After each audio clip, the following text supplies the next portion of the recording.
This is CNN Breaking News. Welcome to The Lead. I'm Jake Tapper. We begin with breaking news in our money lead. You hear the bell there. Stocks roaring back today, closing more than 740 points higher after a surprisingly strong jobs report.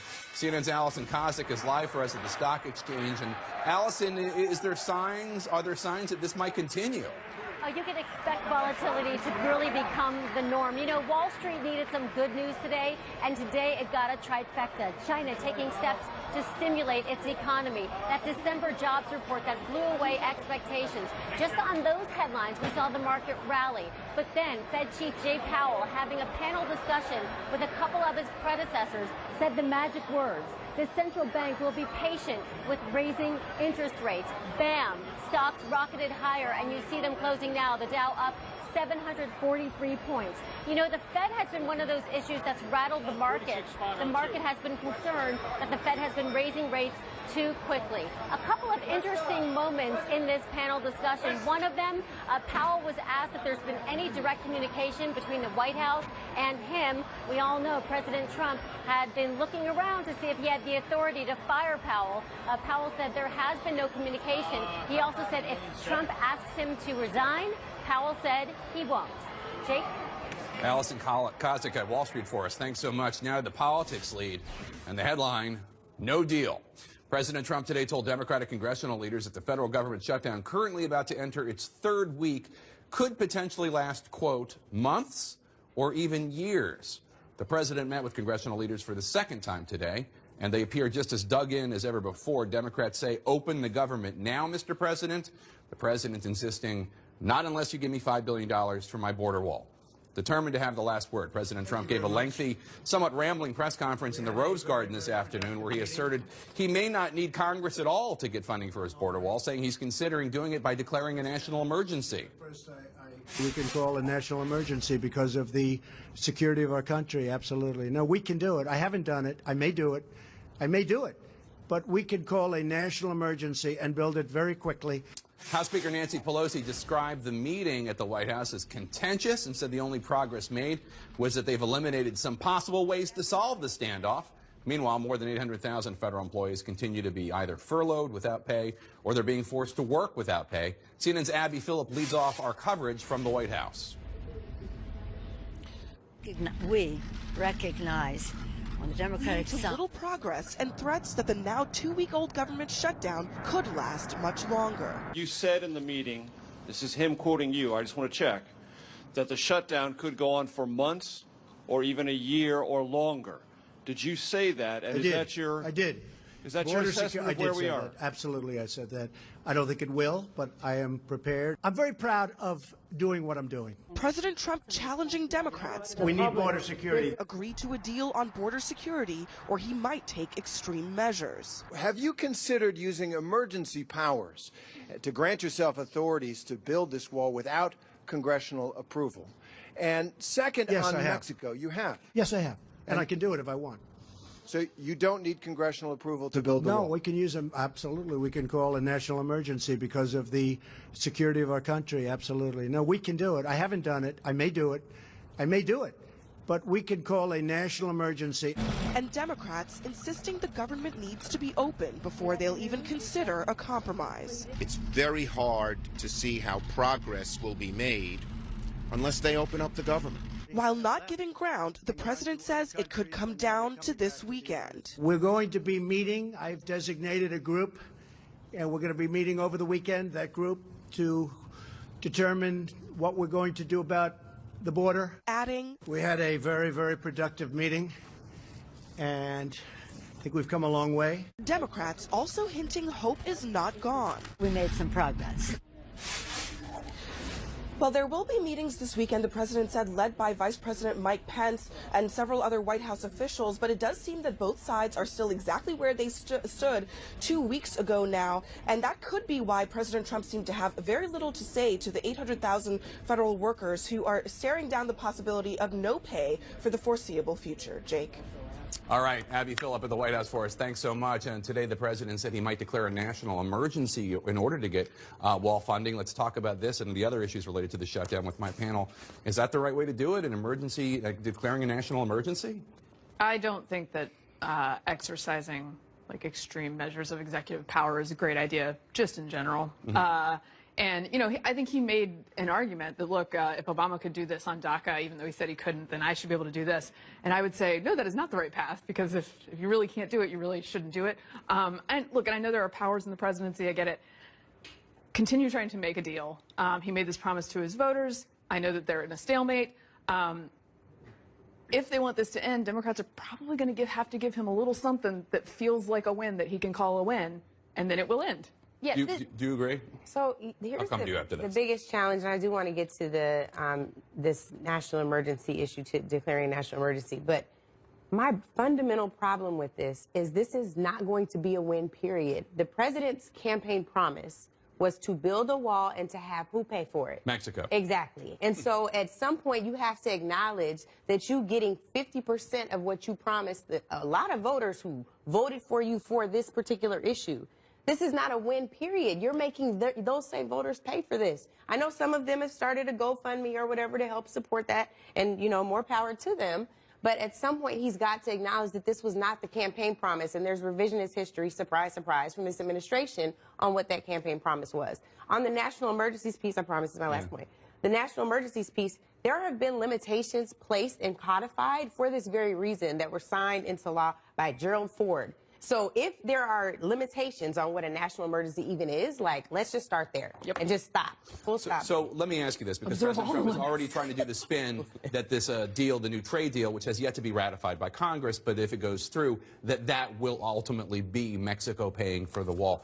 To the base, does it matter? I don't think that it matters a lot. I think, look, the spoiler alert here is, this is how this ends. Something gets passed at some point. Pelosi and Schumer come out, give a press conference and say, we've reopened the government and we haven't given him his wall. And then President Trump signs it and says, they gave me my wall. And it doesn't matter what's in the actual bill. Democrats will say they didn't give him wall money. Trump will say he did get wall money. That's how this ends. The question is, how fast do we get to that point? And we'll get to that point when one side or the other feels some sort of political pain. And right now, neither side is feeling political pain. There's pain being felt by the federal workers who aren't getting paid. There's pain being felt by people who need federal assistance in some way but aren't getting it because of the shutdown. But political pain, federal workers are not a pressure point for this president. And Kirsten, let me bring you in on that, because the president had another opportunity today to express compassion and sympathy for those workers, some of whom live paycheck to paycheck. Here is some of what he said. I really believe that these people, many of the people that we're talking about, many of the people you're discussing, I really believe that they agree with what we're doing. Many of those people, maybe even most of those people, that really have not been and will not be getting their money in at this moment, those people, in many cases, are the biggest fan of what we're doing. And there's absolutely no evidence to back that up. And in fact, it contradicts what the president said a day or two ago when he seemed to suggest that most of the people who are federal workers are Democrats. Yeah, well, I actually lived through a couple of shutdowns in the Clinton administration, and pretty much everybody that I knew, every person, whether they were a political appointee or whether they were a career person, was living paycheck to paycheck. I mean, people who owned homes were terrified that the bank was going to go to pull the money and the money wasn't going to be there. That's the way most government workers are living. They aren't living large, I think, the way a lot of people think that they are. And so he also said today something about the landlords should go easy on them. Well, you know, first of all, that carries no weight, just for starters. Second of all, landlords also have bills and mortgages to pay, right? So the money comes in and it goes out. So it has impact on everybody. And so I think you're right. The pain is being felt predominantly by the people who can't pay their bills. And I guess, you know, I do sort of worry that the Democrats will end up giving in on it because they're the ones who are going to be more moved by this, frankly, because I don't think that the president isn't going to be moved at all by the fact that these people are suffering. Also, is he a landlord who would accept that? No.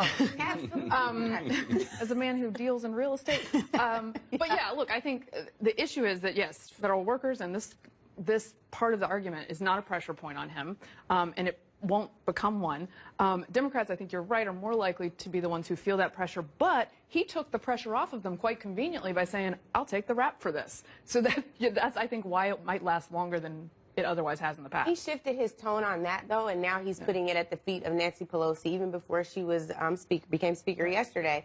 I think the other interesting thing to me is we're talking about Nancy Pelosi, Chuck Schumer, Nancy Pelosi, Chuck Schumer. There's another person involved. That would be Mitch McConnell, who also has just as much responsibility as the majority leader of the Senate. Now, what Mitch McConnell has said was that this is really a negotiation between the Democratic leaders because it needs to pass the House, and obviously they need 10 Democrats or whatever it is, and now it's actually more than 10 Democrats, 12 or 13 Democrats, in order to get through the Senate. Not that he's sidelined, but that the negotiation needs to go to those people. Well, what's the way out of it? You suggested a way, but not in terms of the specifics of what's in the bill. What do you think should be in the bill that both sides can claim victory? Money for border security that President Trump can spend on surveillance, on a fence, which maybe you could define as a steel see-through wall. I mean, I think that's the way this ends, is with the Democrats giving some kind of money for border security, because while the wall is unpopular, border security is not. That's right. And there are a lot of people who were just elected in the House who come from districts that Donald Trump won by 2, 3, 4 points, who don't want to be seen as soft on border security, or they're going to be vulnerable next time around. So I think something that includes less than $5 billion, but some amount of money for border security that Nancy Pelosi can say, this isn't a wall, and Trump can say, this is a wall. I think that's the only way out of this. Isn't that offer already on the table, though? I mean, aren't they offering like $1.5 million? A billion and a half? 1.3 billion. Yeah. But that's obviously not enough. Right. So you're saying they would have to offer more money than that? Because they basically have said, we support border security, we'll give you this money, but we're not going to give you the money for the wall, and that's where the $5 billion comes from. And ultimately, the big solution, obviously, we know, because Jeff Flake, he used to say, you know, all these Democrats in 2013 voted for something like $40 billion in border security. Not a border wall, but border security. But it came with this giant immigration reform comprehensive package. It was a comprehensive immigration package that folks have forgotten all about, and it is necessary. Somehow, the entire immigration argument has been reduced to a physical wall that we have once tried with physical and electronic surveillance and fencing through SBI-Net, which was the Secure Border Initiative, and it did not work. Like, I don't know why we're not having that conversation either. It's very important. I'm going to continue to repeat it because I hope somebody will hear it. And remember, also, there's a question about what will constitute the wall you're talking about. Caitlin Collins from CNN asked the president about that today, whether it's going to be concrete, whether it's going to be steel slats or whatever he said. Take a listen. You ran your campaign promising supporters that Mexico is going to pay for the wall and that the wall was going to be made of concrete. You just said earlier that the wall could be made of steel. I said I was going to build a wall. I never said, I'm going to build a concrete. I said I'm going to build a wall. You said concrete. Just so you don't, because I know you're not into the construction business, you don't understand something. We now have a great steel business that's rebuilt in the United States. Steel is stronger than concrete. All right, but again, First of all, I wish that Caitlin would have came back and said, actually, I come from a family of, like, anything. Anyway, I just can't even believe he told her what she does and does not know. I'm on a whole... Well, this is a president who has declared himself an expert on drones, on all sorts of things in the last week. But construction, actually, he might legitimately lay a claim No, that's fair, but Caitlin, what if he doesn't know her background? Anyway, I'm just saying, like, but the other issue doesn't matter. Does it matter if it's concrete or steel slats or a No, I think in the end, a paper fence? Whatever the money for border security has to include, I think, in order for them to come to a deal, has to include something that is physical, that he can claim as a wall. I think that you could point to parts of things they've passed in the past that could be that some Democrats have backed. Now, to your point, Angela, I think you're right. The comprehensive immigration reform should be the goal. Right. An issue is because things like that have passed in the past and then sort of been gutted and physical barriers never come to fruition, people feel betrayed on that point. And that is where trust falls apart for a lot of people on the right or even center right. And they need a down payment on that, and that's what part of this would be. Everyone stick around. Just in, mass sick calls at airports across the country because of this government shutdown. How this standoff could now put your safety at risk. That's next. Lead on the impact of the federal government shutdown in the United States. Multiple sources tell CNN's Renee Marsh about mass sick-outs at 4 major airports across the U.S. Hundreds of TSA employees who are working without pay right now have called out from work this week. At Dallas, Fort Worth alone, sick calls are up almost 300%.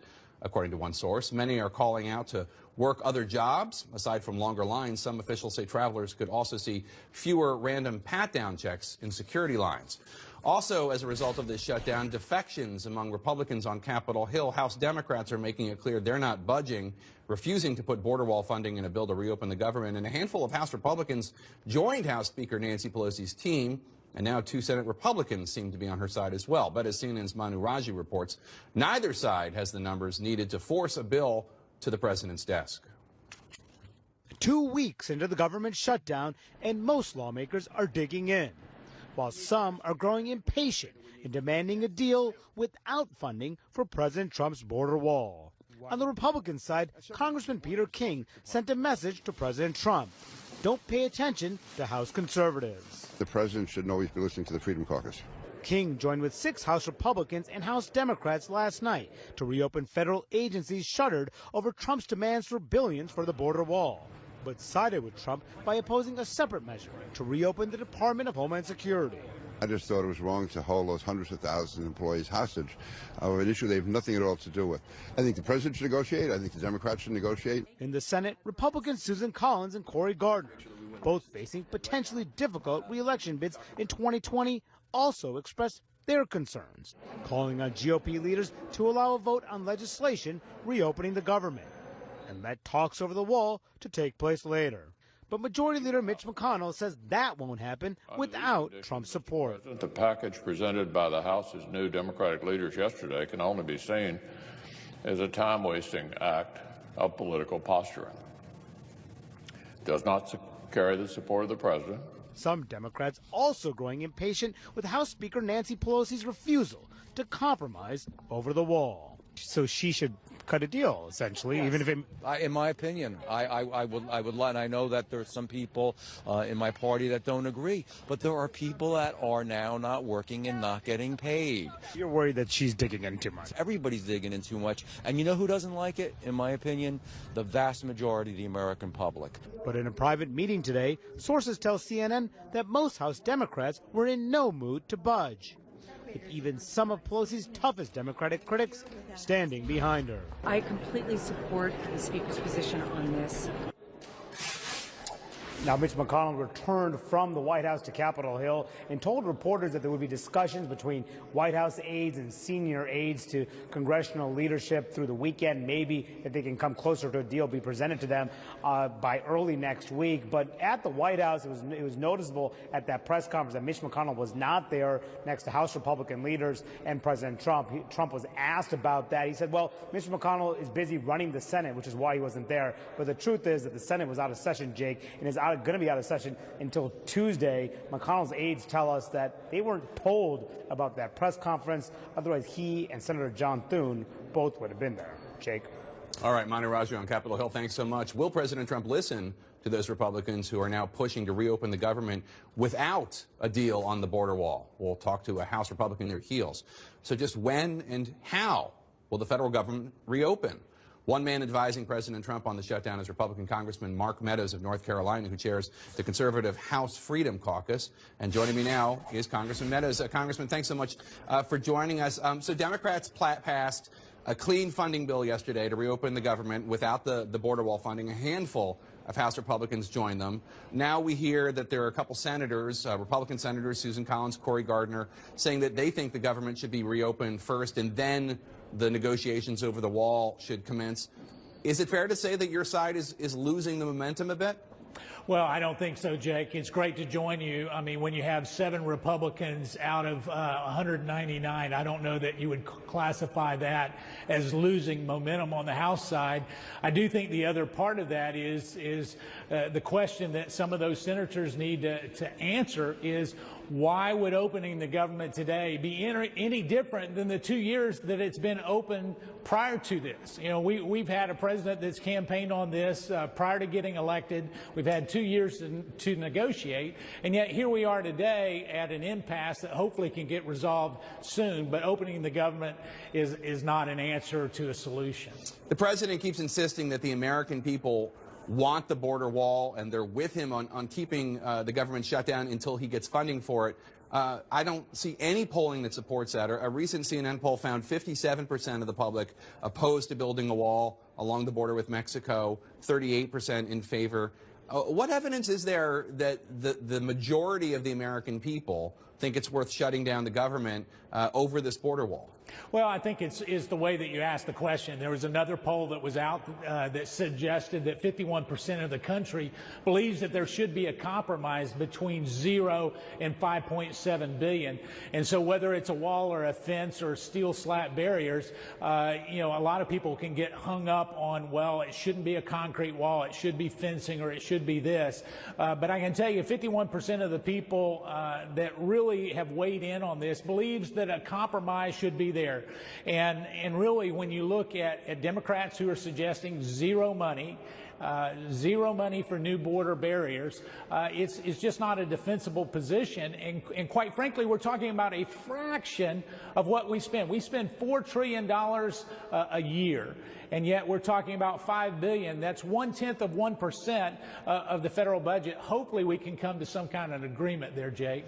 Yeah, but you know this. The Democrats have offered $1.3 billion in border security, not for the wall, but for border security. Right. And there was an offer from Vice President Pence to Democrats, $2.5 billion for border security. Right. And then President Trump said, no, no, no. Nothing less than $5.6 billion. It's tough to negotiate when the numbers keep changing. Well, it's tough to negotiate when one side's not negotiating, Jake. And you're a good journalist, and so let's make sure we're clear on what's happened. An offer was made by this president and his team for $2.5 billion, part of that to go to new wall construction, part of that for border security measures. And it was met with, we're not going to do anything other than what is in the DHS bill, which really doesn't address border security according to our Border Patrol agents that are really the experts on this particular subject. I want you to take a listen to Republican Congressman Peter King from New York, who wants to end the shutdown. We're going to roll that tape. Yeah. I think the president should negotiate. I think the Democrats should negotiate. The president shouldn't always be listening to the Freedom Caucus. The president shouldn't always be listening to the Freedom Caucus. There are Republicans in the House Republican Caucus who think that hardliners such as you are disproportionately responsible for this government shutdown. What do you think? Well, I mean, obviously, Peter was one of the 7 people that voted last night to open it back up, and that's not lost on me. But 217 of my colleagues actually passed a bill to send it over to the Senate. I can tell you the Freedom Caucus is not a 217-member strong organization. You know, we believe that we speak for the vast majority of Americans who want this addressed today. But this is 217 of my colleagues, and I can tell you that's a minority opinion that Peter is expressing. The vast majority of my colleagues want the president to hold firm. I can tell you the vast majority of Americans that I'm hearing from want him to hold firm, and we applaud him in doing so. But you just said you just cited a poll where a majority said that they wanted there to be a compromise, which wouldn't be the same thing as the president holding firm. Well, holding firm on getting new wall funding. Okay. Listen, I have one idea. Maybe this is the compromise. Let's do what Israel does. They have fencing and border protection, and it's a combination of fence and walls. You know, it's very effective for Israel, so there's no one who can deny the effectiveness of that. Let's just do that and propose that and get some funding for that type of measure. Perhaps that's a breakthrough. So you're the chairman of the House Freedom Caucus, which is obviously very conservative.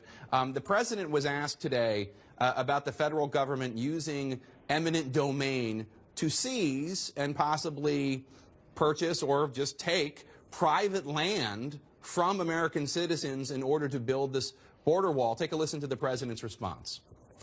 Eminent domain is something that has to be used, usually you would say for anything that's long, like a road, like a pipeline, or like a wall or a fence. Okay? Do you support the federal government taking people's land through eminent domain to build the border wall? Well, eminent domain is obviously something that's there for the government, but it doesn't say that you can take it without compensation. Literally, much of the border, and well, I don't want to say much of the border, but parts of the border right now have been taken over by people where literally American citizens can't go. And in fact, it's United States territory that says don't travel here because it's dangerous. So it's truly a function of how are we going to get this done. If we're debating over eminent domain on getting this done, I think we can solve it. Really, that's not what the argument is today, Jake. You know, it's about Democrats saying 0, Republicans saying 5.7. Where's the compromise?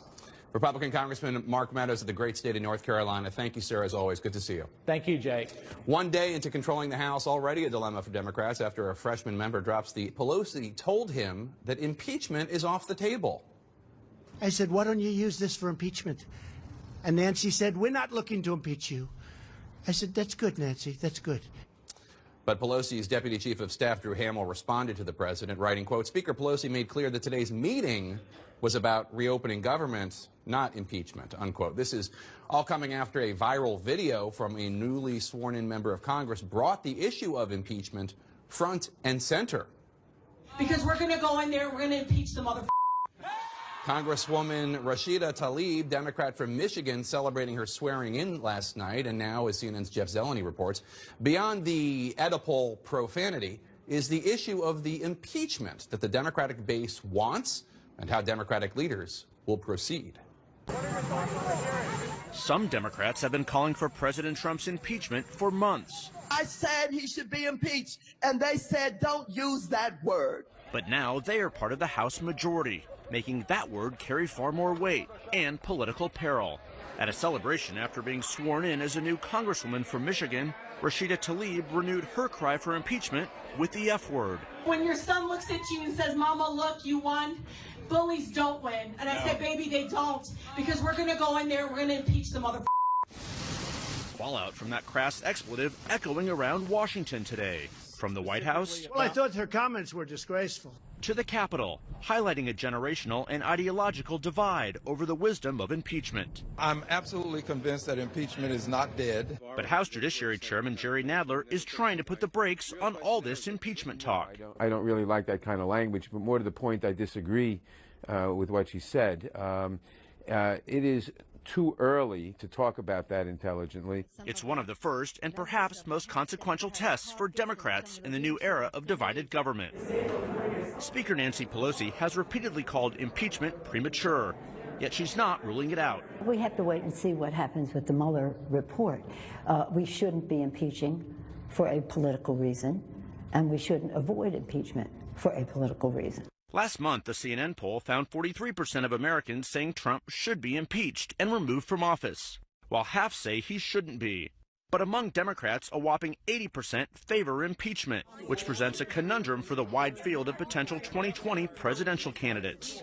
We caught up with California Congressman Eric Swalwell, who is among those eyeing a presidential bid and prefers Trump leave office by defeat. I just think it's better for democracy that he loses at the ballot box. If he somehow has made himself a martyr, then I think we've lost. Made himself a martyr. Yeah, I don't want to see him make himself a martyr by saying, oh, you know, they have tried to impeach me, and he comes out more popular. The president believes impeachment is unwarranted and hopes it could backfire on Democrats. But you know what? You don't impeach people when they're doing a good job. And you don't impeach people when there was no collusion. Of course, the president does not have the final say over whether there was Russian collusion or whether he will be impeached. That is in the hands of Congress. But, Jake, it is a central question hanging over this 2020 Democratic presidential campaign. Will they listen to their base or follow their political instincts? Jake? All right, Jeff Zeleny, thanks so much. I want you all to take a listen to what President Trump had to say this afternoon about Congresswoman Tlaib's comment. Well, I thought her comments were disgraceful. This is a person that I don't know. I assume she's new. I think she dishonored herself, and I think she dishonored her family. Using language like that. He's very offended by that language, Mary Catherine. Very offended. Let me say that when it comes to cussing, I cuss a blue streak when I am not here. I got beams in my own eyes. But in public, I do think that it is important to speak respectfully. It's one of the issues I have with Trump, and I also think his adversaries who bemoan the loss of rhetorical standards should not double down on that loss in response to him. I don't think it it gets us anywhere. But on the issue of impeachment, like, Nancy Pelosi has a more liberal caucus now that would like to go that direction, and she may, I think, have her wits about her and say this is not the greatest political option, but she's going to be getting pushed. It is going to be tough. Take a listen to the latest polling about how Americans feel about impeaching President Trump. 80% of Democrats think that the president should be impeached and removed from office. 55% of independents disagree. 91% of Republicans disagree. But 80% of Democrats want President Trump to be impeached. That's a number that Nancy Pelosi and the House Democratic Caucus is going to have to deal with. Yeah, I mean, I think that is a little bit, Democrats just really, really, really don't like Donald Trump and just don't want him to be there. And so if you say impeachment, they're going to say yes. I don't think that means that Nancy Pelosi can't necessarily keep the caucus together and wait until there's actually a report to look at.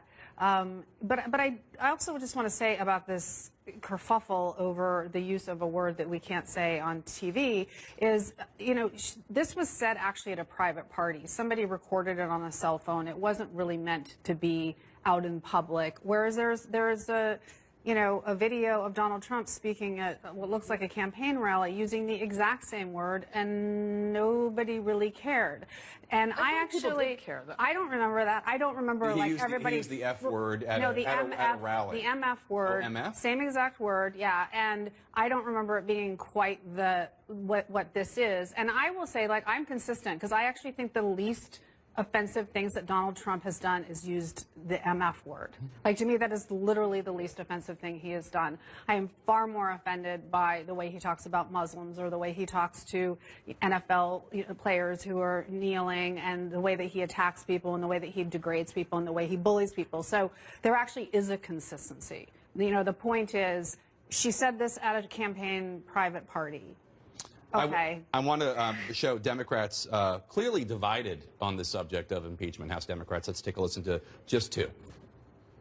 I certainly think it's a valid question, and it's one that a lot of voters were interested in having on, you know, in the run into the election, and it's certainly a conversation that's a legitimate one to have. I'm not comfortable with that kind of language, and I'm not comfortable with that belief. We have to wait for the Mueller report before we have any idea where we're going with this.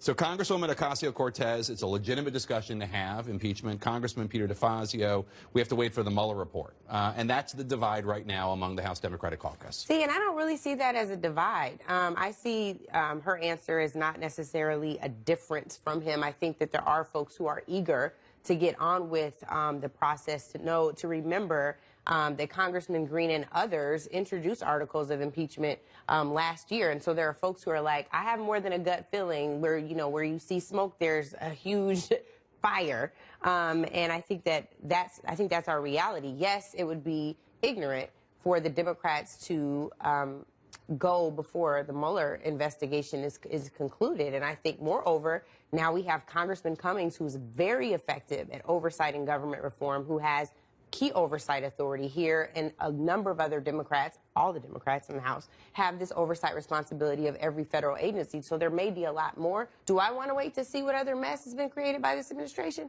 No, but I also think that it would be horrible for them to go forth with impeachment without having all of the evidence. As a pollster, you're a Republican pollster, but as a pollster, take off the partisan hat for a sec. What would you advise Nancy Pelosi to do what she's doing right now, or to follow the base? I would advise Nancy Pelosi to not follow the base down this road. I mean, those poll numbers that you put up there tell the story perfectly. There are plenty of issues out there where independent voters in the country are closer to where the Democratic Party is than the Republican Party is. Impeachment's not one of those issues. Impeachment is an issue where independents look a lot more like Republicans, where they want, let's go through the process. Let's let the Mueller report come out. Let's make sure we've investigated. Congress can impeach the president even if he's doing a good job, but politically, that's much more challenging to do. And I think for Democrats right now to be sort of taking this position of let's impeach him, when the report's not out, I mean, you have Tom Steyer's group, Need to Impeach, that has just put an ad by. They're going to be going up on the air in states like Iowa and South Carolina this weekend with ads talking about the need to impeach. If I was Democratic leadership, I would be like, could you guys not? Just for a little bit? Because this is not the kind of issue that is bringing independents along to the Democratic Party, at least in the absence of big conclusions from Mueller. Of course, Tom Steyer potentially going to run for president, and he's riding the impeachment horse to that. This is going to be a pressure point for Kamala Harris, Elizabeth Warren, Cory Booker, Amy Klobuchar, and on and on and on. What do you think they should do? Well, I think they're in a tough spot because I think, yeah, this is something the Democratic base wants to hear. But the truth of the matter is, it would be an exercise. It would just be an exercise essentially because the Senate's not going to convict him. So they would go through all of this. They would spend all this political capital on it, and they could impeach him. But in the end, they're not going to get rid of him, and that's really what Democrats want. They really want to get rid of him. They don't want just some sort of show vote, right? It's like resign, please. It would take impeachment also. The one point on this that I do think we should talk about is this is really about Democrats showing an ability to fight. Historically, this has been a party that's been about compromise and, forget our values for a minute. We'll do what we need to do to just plug our noses and do this tough vote. This is really about the fight, so I think it's a principle thing more than anything. Everyone stick around. Speaking of 2020, several presidential hopefuls are courting the vote of one politics lead. We are just minutes away from a crucial test for a likely Democratic presidential candidate, Senator Elizabeth Warren of Massachusetts, heading to the state that begins the entire presidential nominating process. As we learned, she's been courting Hillary Clinton for her support. CNN's MJ Lee is live for us in Council Bluffs, Iowa, where Warren's first event happens tonight. So, MJ, this is the senator's first trip to Iowa since the 2014 campaign. What does she plan on talking about when she meets Iowans tonight? Well, Jake, it's obviously not an accident that she has chosen Iowa to be her first campaign stop. It is going to be a 3-day swing. She starts here this evening in Council Bluffs. We are currently inside of a bowling alley / restaurant / bar. And then tomorrow she is going to make 3 stops in Sioux City, Storm Lake, and Des Moines. And then she ends the 3-day swing in Ankeny, Iowa.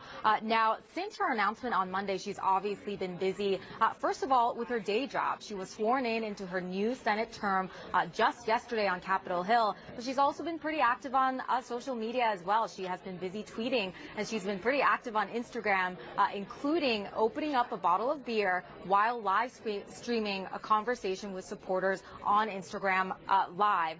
Now, the last time, as you said, that Senator Warren was in Iowa was in 2014. You might remember that she was campaigning with former Congressman Bruce Braley when he was trying to challenge now Senator Joni Ernst. Obviously, that was not successful. So the fact that Senator Warren has not been here in a couple of years is going to really raise the stakes for her, right? We are going to see whether that political raw talent is there. And we're also going to see how people just react to her here in Iowa. I'm already seeing a line beginning to form actually outside of this restaurant with people waiting to come in and talk to her and see what she has to say. And we can expect in terms of what she's going to talk about for Senator Warren to touch on some of her bread and butter issues, whether it is taking on big banks, taking on big corporations, and income inequality obviously has also been a big issue for her. So these are some of the topics we should easily expect her to talk about. Lastly, Jake, I will just note some of our new reporting on some of the staff hires that she is already making. We just reported that she has hired Joe Rossbars. He was the chief digital strategist for Barack Obama, both in 2008 and in 2012. And also she has hired Richard McDaniel. He was a top aide to Senator Doug Jones in his campaign. So already the campaign is well underway, Jake. All right, MJ Lee in Council Bluffs, Iowa. Thanks so much. Let's chat about this. What does Senator Warren, need to do to get her campaign off the ground? She is potentially one of the top tier candidates. Number one, there's going to be a lot of tears. Right. Like, let's just talk about that. I think our primary is going to look very much like the Republican primary for 16. So first of all, the fact that she's hiring up and is hiring folks who have extensive experience with President Obama, I'm assuming she's going to reach out to Hillary Clinton staffers. That's supremely important. Her top level staffers. Who is she identifying that have a track record of success? Knowing what her, as MJ just talked about, her bread and butter issues are, and knowing how to speak about them is going to be very important. Elizabeth Warren, to me, has this effect of a professor in school that you took kindly to. I don't know how that is going to play in a presidential election. And so we were kind of talking about this on the break, but I will leave it there. No, we can talk about that because obviously people talk about who they like, and likability Yes. is an important part of that, whether it's a man or a woman. One of the things that's interesting also, though, Kirsten, is that Warren is one of at least 5 potential 2020 candidates who's met with Hillary Clinton, the former Secretary of State and 2016 Democratic nominee, in an attempt to court her support. Sources tell CNN that along with Warren, the list includes Senators Kamala Harris and Cory Booker, Colorado Governor John Hickenlooper, and Los Angeles Mayor Eric Garcetti. Do they want her on the trail? Do they want her advice? What are they looking for, you think? Hillary? Well, I mean, look, there were a lot of, I mean, more people voted for Hillary than voted for Donald Trump. And, you know, as much as people like to say she's not popular, she actually has a lot of people who really love her. So I think it is important to get her support. I don't think endorsements typically make or break campaigns. I think Barack Obama's would be more important, frankly, because he is so universally beloved in the Democratic Party. And because getting African-American votes is the most important thing for anybody who's running in a Democratic primary and running in a general election as a Democrat. And so I think that he and Michelle Obama also would be another person who I think any candidate would love to have out campaigning. They'll all probably sit out the primary, I would think. One thing that really struck me from her interview the other night with Rachel Maddow was when she came out, not in favor of the process, but in favor of the end goal when it came to President Trump and removing troops from Syria and Afghanistan. Here's a short clip. I think it is right to get our troops out of Syria, and let me add, I think it's right to get our troops out of Afghanistan. I think that everybody who keeps saying, no, no, no, we can't do that in the defense establishment needs to explain what they think winning in those wars look like. She went on to explain she doesn't like the way that President Trump has been doing it, but she agrees with the end goal. That's what Democrats used to sound like before 9/11. Here on Earth, too, I agree with